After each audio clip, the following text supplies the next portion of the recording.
Hello YouTube, this is Morgan, Airspeed Prime here with a Korra Book 2 Spirits kind of news roundup. I'm going to talk about everything Book 2 Spirits related, the second book of Legend of Korra.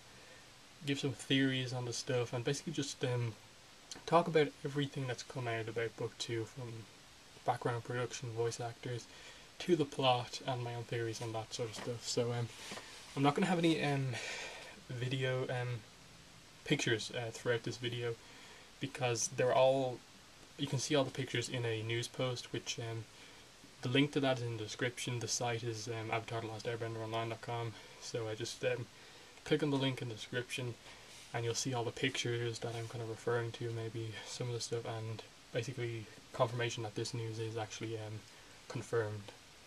So yep, let's start. Book 2, let's start with Book 2 Spirits. Like, what is it?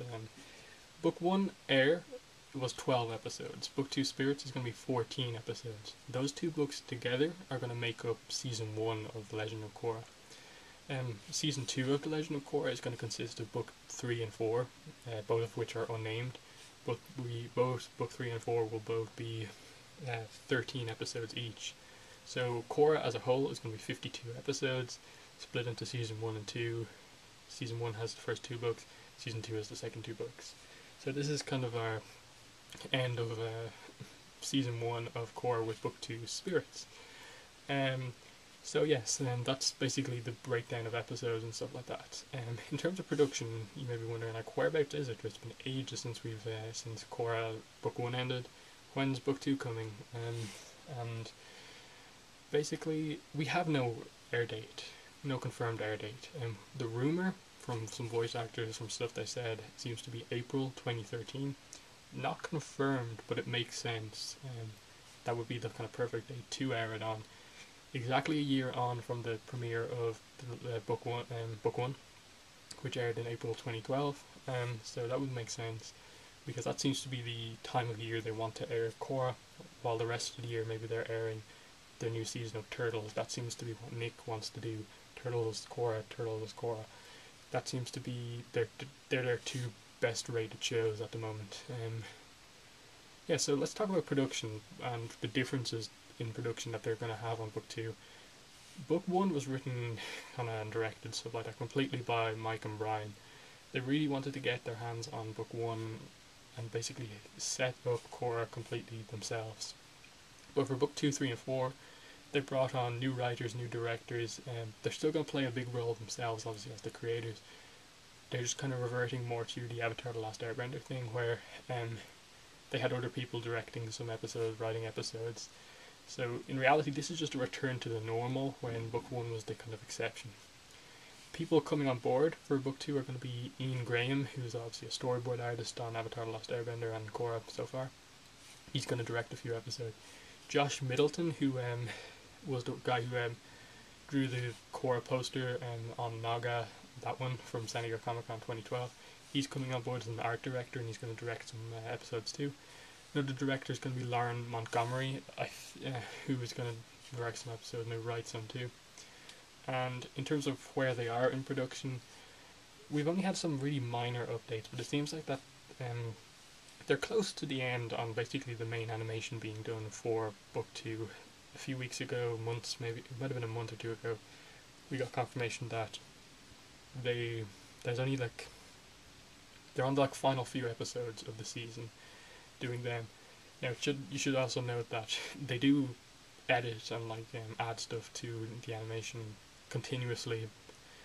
If you look back at Book 1 of Korra, Bill Rinaldi confirmed that they were actually still working on episode 12, 11, 12, kind of the days before it aired. So they kind of always do get right down to the wire, just to get everything perfect. So there's still a lot of that stuff to go. Voice acting, the main voice work seems to be done. Obviously they'll probably come back to do some additional dialogue replacement once the animations are more closer to being done, the music, stuff like that is in, to fit the kind of mood of some scenes better. And that's if you wonder why I'm looking down a lot, it's because I have notes, because there's a lot to talk about. So voice actors, that's where they are in terms of stuff there. They've also begun voice work for book 3, which is just happened a few weeks ago. So it definitely, with production now, they're really into the kind of, this is a big series mode. There's still books 3 and 4 to go, so they're getting ahead on like voice work, stuff like that. They're really in it for the long run now. In terms of new voice actors that have been confirmed for book 2, new characters, we only have 2 so far. And that is that Grey Delisle, who voiced Azula in the original show, and some other characters, is going to voice a character called the Dark Spirit in book 2.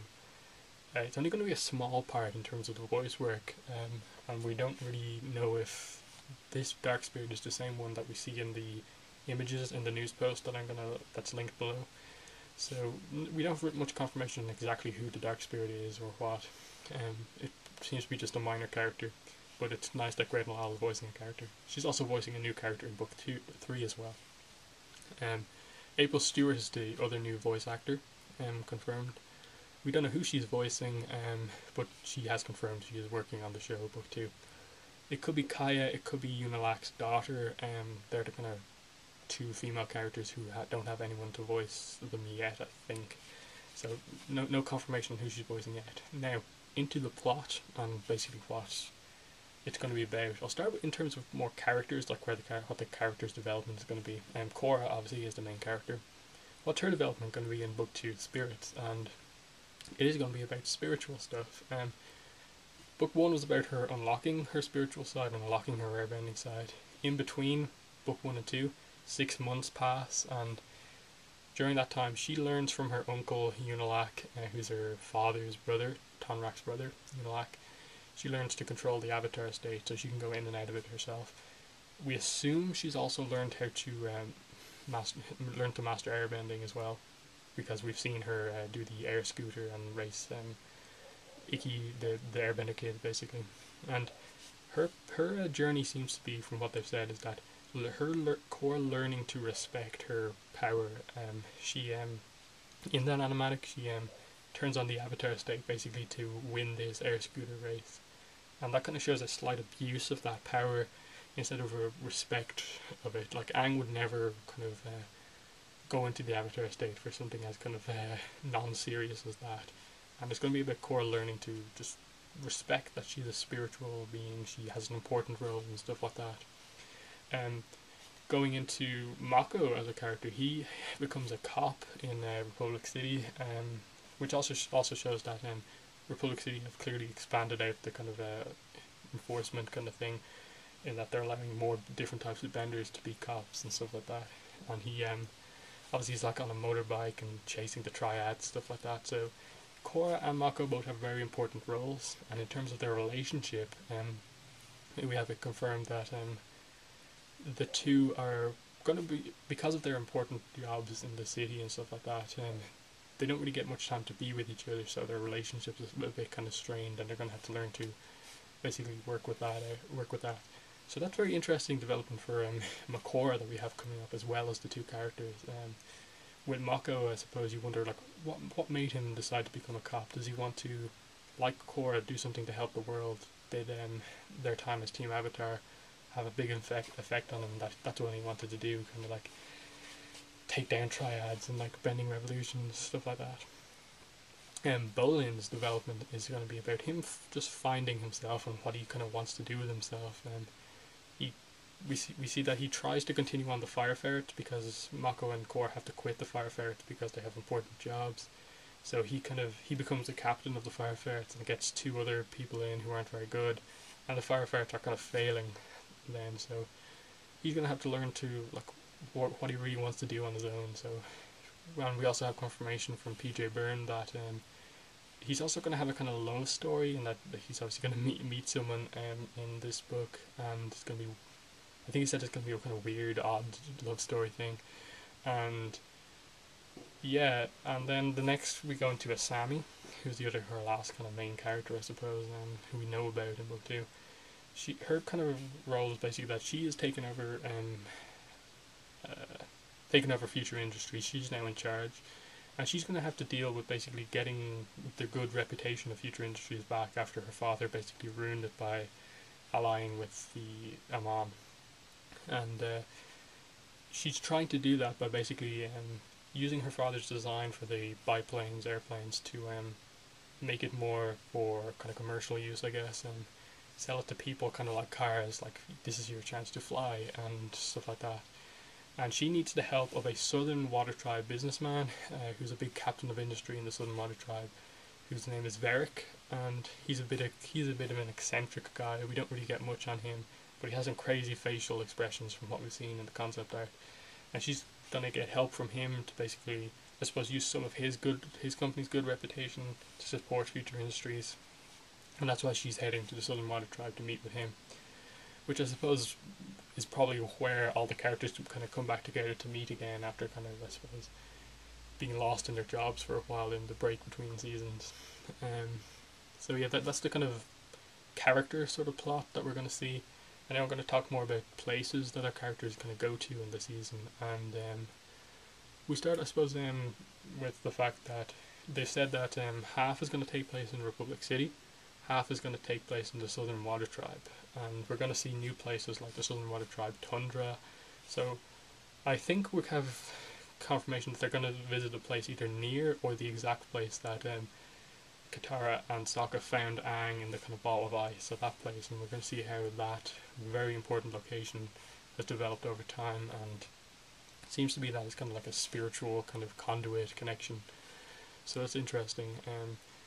And yeah, so they're really stressing this kind of spiritual connection between the Southern Water Tribe with the Southern Water Tribe here, and we're going to get a lot on Northern and Southern Water Tribe, the relationship and stuff like that the two tribes have, because we're going to get flashbacks to Tonrak, Senna, and I think probably Unalak when they were younger.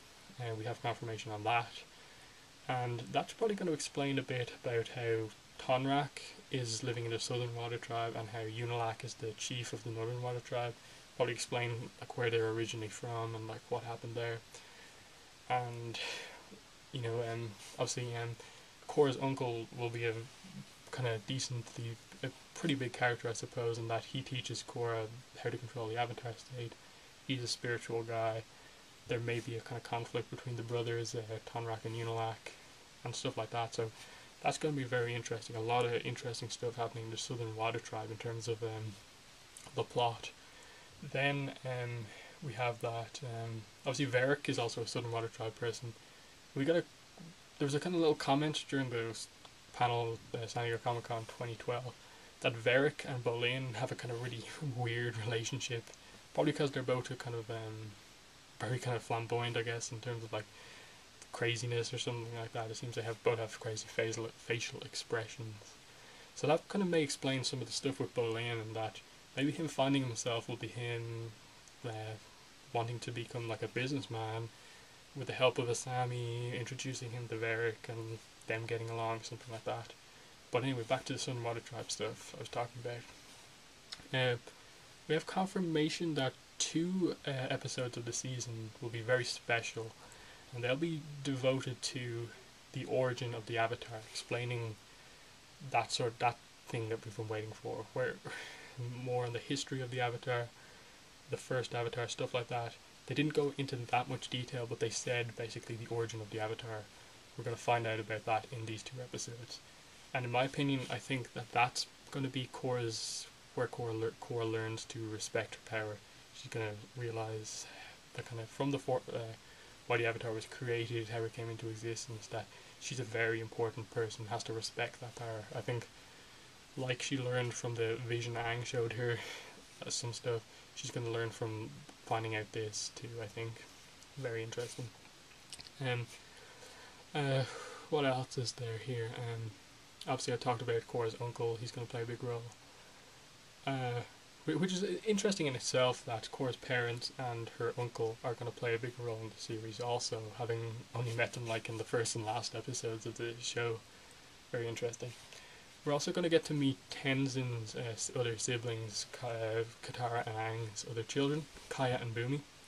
We have confirmation that Kaya is going to be a bit of a hippie, and she's really into healing, and also that she has a kind of big connection bond with Jinora, so they obviously get on very well because of stuff like that. I guess maybe Janora looks up books on healing. Maybe Kaya and her talk about healing or something like that. So that's an interesting relationship there too. Boomy, who we met obviously at the end of book one, everyone really likes him because of his crazy scream, and Tenzin like, oh, I have to entertain my brother. But yeah, we're going to get to meet him again. He seems to come and stay with Tenzin on the island for a while, and he wears pink earmuffs when they go to the Southern Water Tribe, which is interesting. So just to get to meet those two is going to be very interesting. Katara and Aang's other children.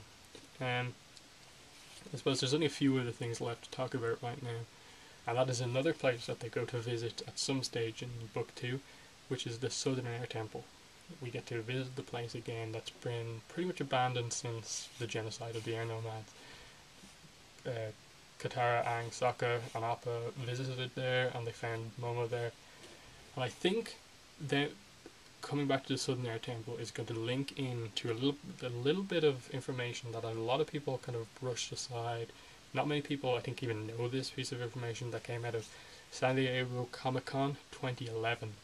And that is that Mike and Brian said at that panel, which was like 2 years ago, a year and a bit ago at this stage, that the new bison and new lemur, the designs they showed off that time, are not going to play much of a role in book 1, which they really didn't. We saw Oogie a bit and some of the other animals a bit, but they're going to play a bigger role in book 2, they said, or season 2, but I'm not quite sure if they mean book 2 or season 2. But it seems that they're going to play a bigger role maybe this season.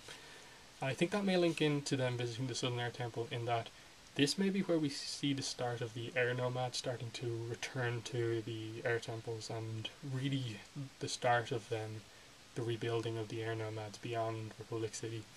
So Tenzin and Co may bring some animals and some air acolytes maybe to live at like the Southern Air Temple, which will start a colony basically of those animals at that place.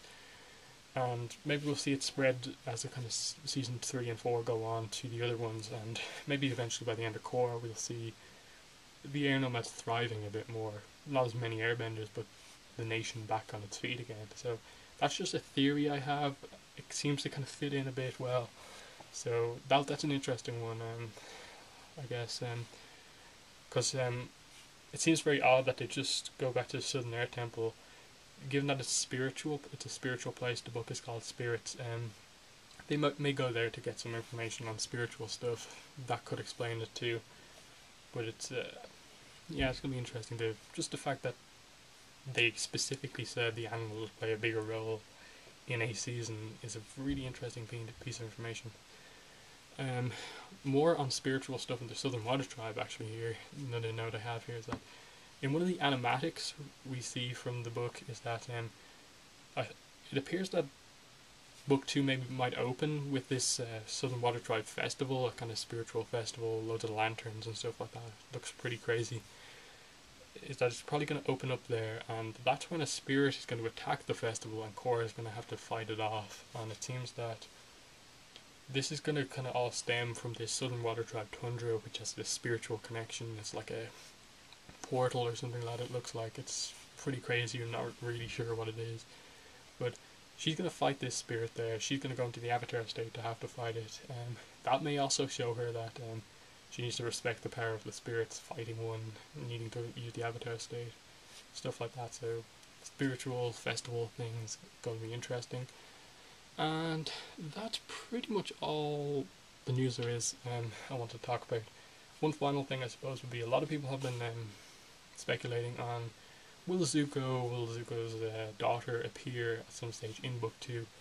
In my opinion, this is really based on no information, because we have no information to either confirm nor deny if he will appear. I don't think he will appear in book 2, simply because it seems very focused on the Southern Water Tribe, spirit world, spirit stuff, and there's a lot of kind of character development to get through. So I don't see how they could introduce Zuko in a meaningful way this season.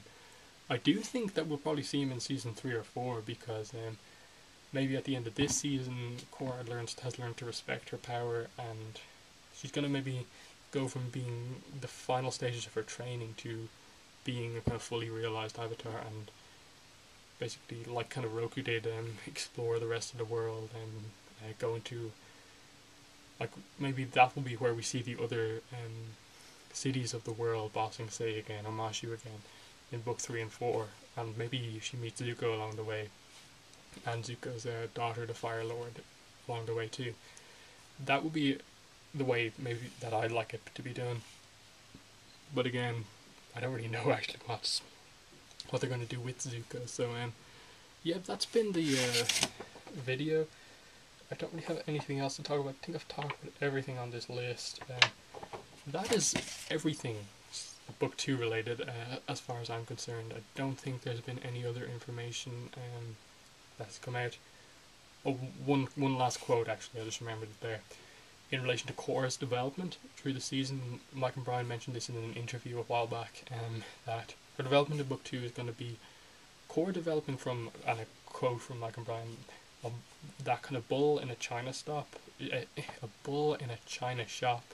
kind of style that she seems to have right now, very aggressive, overly so, to learning to just not be so aggressive, calm down a bit, use her power more respectfully, I guess, and stuff like that.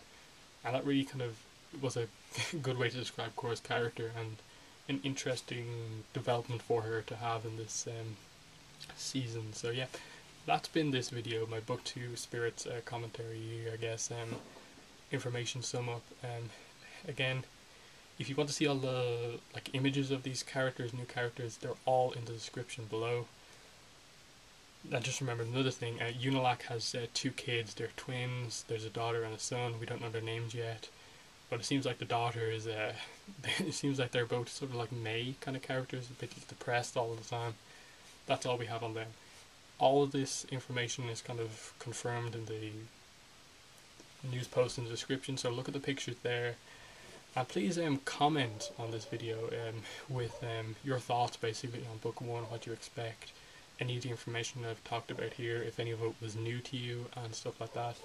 And yeah, I'd really appreciate you watching this video. Thank you for watching, and bye.